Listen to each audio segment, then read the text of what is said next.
Hi ladies, welcome to day 3 of how I made my first 10k month as a business mentor. I'm super excited. If you are loving this series, please let me know, and if you're joining me live, let me know in the comments. If you're watching back on the replay, like, I absolutely love hearing like later all of your wins and all the things, but I'm super excited, and I'm so pleased that this series is like resonating with some of you. People have been messaging me and leaving comments just saying that they're really loving the transparency of this conversation, because here's the thing, as a business mentor I could put so many layers and so much like mystique around how money is made, but really because I'm an entrepreneur at heart, it's just about building relationships, right? And getting clear on what you sell and who you serve, and having that conviction that you can get those results. That's ultimately what people are buying. They're buying you. They're buying your confidence, your conviction in how you can support them. And it's really no harder than that. So hopefully you can see from this series yourself that actually, my journey is probably quite common for a lot of us that actually ever hit that holy grail 10k milestone. It's a lot more reflective of the majority of our journey, and that actually if it's possible for me with 5 kids and not necessarily knowing what I was doing at the beginning, then it's absolutely entirely possible for you too. So far we have covered the fact that I had to ensure that my business was really in alignment with me and what I wanted to create in this world, that it really was like a soul's purpose, because the things that had been working for me previously were like running out of energy and passion, and ultimately, even though they were making money, they certainly weren't like the thing that really inspired me and motivated me before, and it made me actually very unhappy. So transitioning into this business was like the first step on the road, giving myself full permission to go all in and to do it my own way, in a way that felt like I was being of service. So that's kind of step 1. And equally giving myself permission that even though I wasn't, all singing and all dancing and knowing of all things, I was just at least 2 steps ahead of some of the people, the women that I wanted to serve, and that was okay. So it's about giving yourself that permission in the first place to even put yourself forward as somebody that can be of service to others.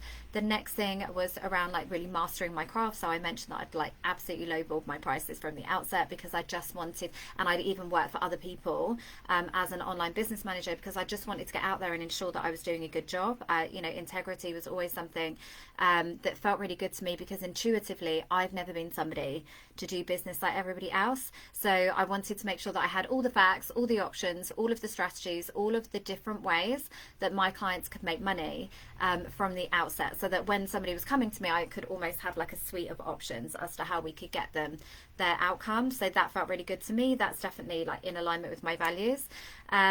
And then day 3 for me, or the next step in the process, was all around like leaning into the power of leverage. So I think I was probably in like, I was pregnant with Aviana. So she's 2.5 now. So probably like 3.5 years ago, because I, full disclosure, didn't make 10k months until like I was almost like a year into my business journey. But I'd realized that the way that I was doing it was actually very toxic. It wasn't toxic, because I absolutely love that intimate connection that you can have with one-to-one clients, but there was it's a lot of energy, right? And I think when I became pregnant with Aviana, I just couldn't hold that amount of energy for anybody else. Anybody that knows, with young children, even with the best will, intention and work ethic and perfectionism and integrity and all the things, like, life's going to throw you a few curveballs. Even just sitting down and having my call scheduled, and then one of the kids would be sick at school, and it's like, this just isn't sustainable. It would mean that I would have to work through half terms and Christmas holidays and all of the things. And I realized very quickly that this is now my thing, and I need to do it so that it's sustainable for me, but also that I can give the best results for my client. But also what actually feels even more in alignment with my values is community. I really believe that was the thing that was missing on the first kind of stages of my entrepreneurial journey, was having no one around me that was like-minded. It meant that I ended up losing a lot of friends, didn't really have anybody that I could kind of handhold me through this journey of like self-development. You know, inevitably there's going to be some mindset shifts that need to happen and things that need to come up. And I really wasn't creating the best environment for success. I was very much out on my lonely limb doing all the things, and I'd actually joined a network marketing business because I just wanted connection. I just wanted other people that were like me, that were, you know, knew that they were meant for more, knew that there was more out there for them, didn't necessarily want to stick in the 9-to-5 matrix any longer.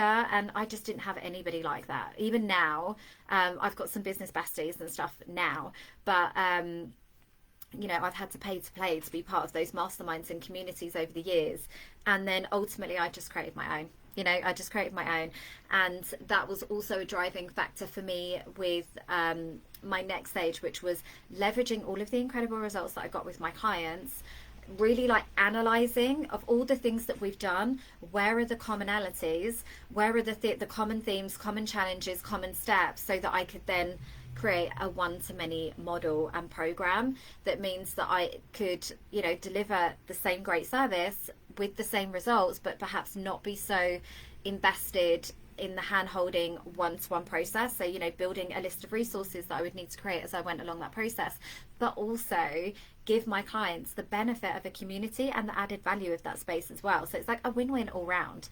But equally, this really helped me to build my monthly reoccurring revenue, because any containers that I was creating, I did do a few like group coaching programs that were, you know, the short term like sales sprints. I did some accountability challenges. I did some joint ventures. I did a membership model for a while as a joint venture with Sarah, who's in this group, which was amazing.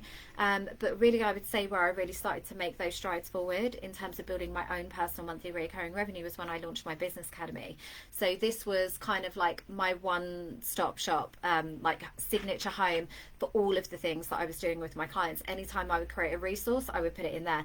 Anytime, you know, I would learn a new strategy, I would put it in there. Anytime I saw like trends and things coming up, I would share it with the community. And now, I mean, that community has had lots of different iterations and evolutions, and now that is the Aligned, Empowered and Abundant Academy, because equally as I up-leveled my modalities, I would also add elements there. So then human design came in, EFT, breath work, like more conscious like meditation and journaling, and like more of the feminine energy principles I could pour into that community, because that was essentially my signature home. So what is that for you right now? Do you have that with your business, or are you, you know, kind of reinventing the wheel every time you get a new client? Is everything bespoke? Is everything based on the one-to-one transaction?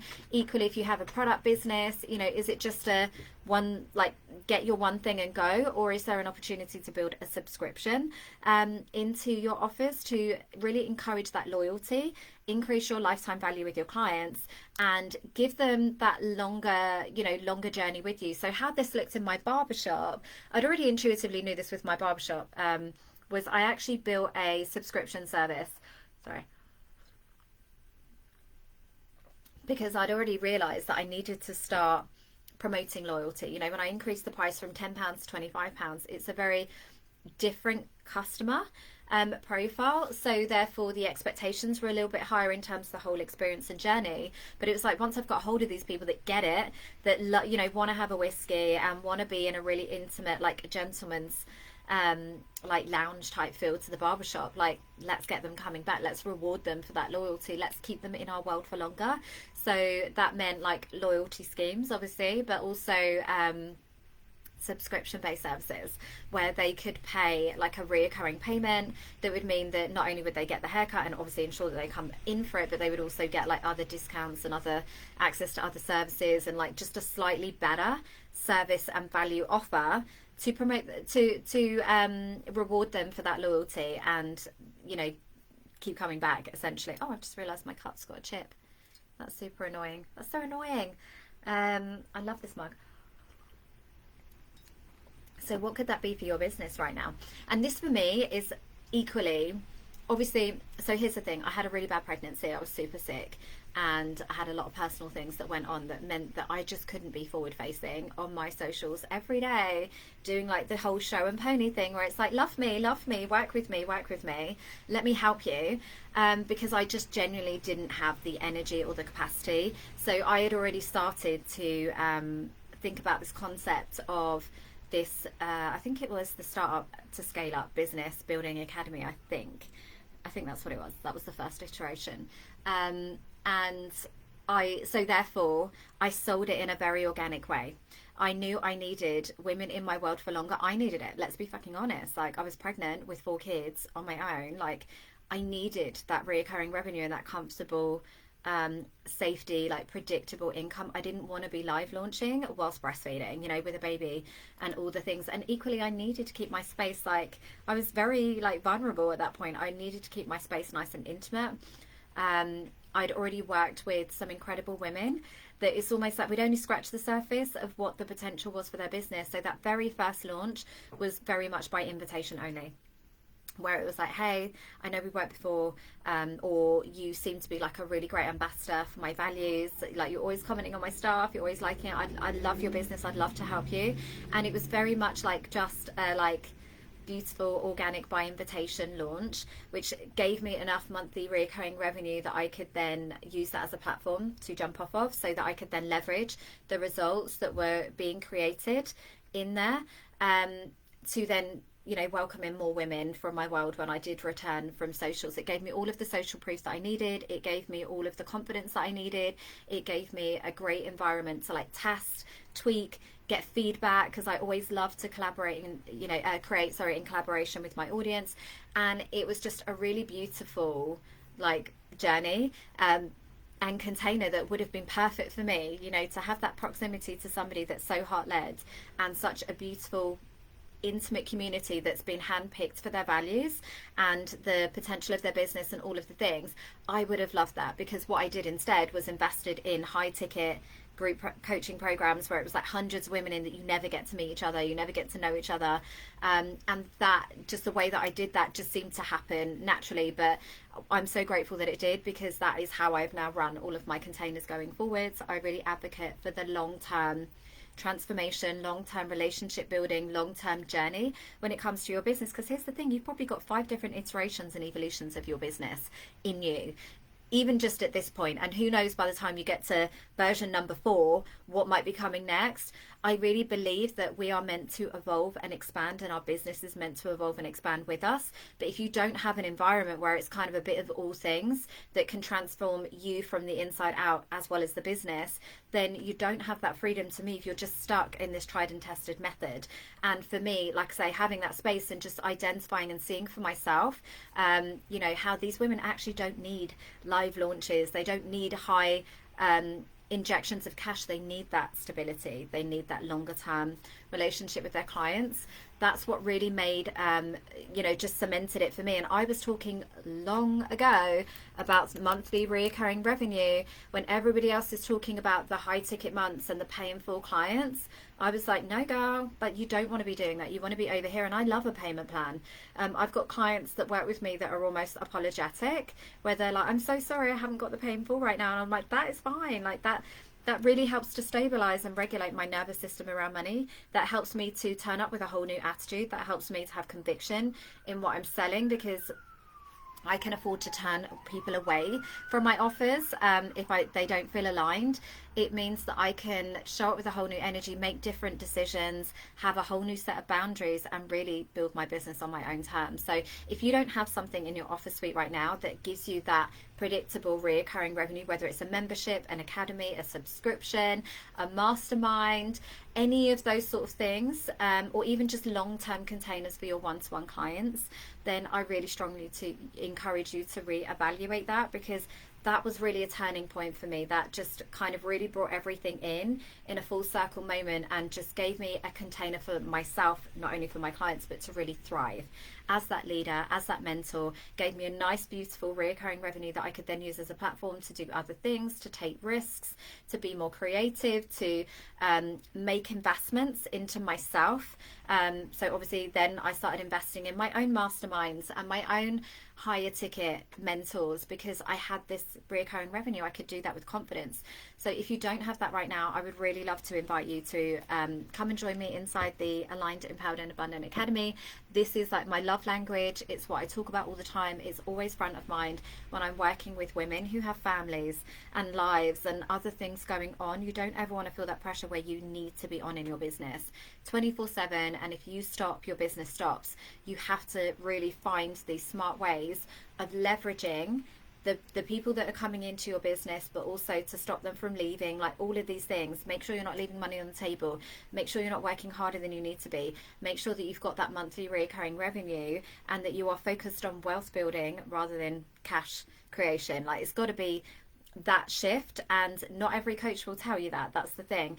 Not every coach has that mindset. They're still chasing because it's ego and it's vanity metrics. Oh, I just had a 100k launch, and it's like amazing. But I've had peers that have had 50k launches and are absolutely devastated because that essentially equates to their whole year of revenue. They put all of their eggs in that one basket, and now they're screwed because they can't then go back to their audience and say, hey, I know I said it was getting now, or you're missing out. Actually, I'm opening the doors next month because I didn't hit my sales quota. Like, they can't do that.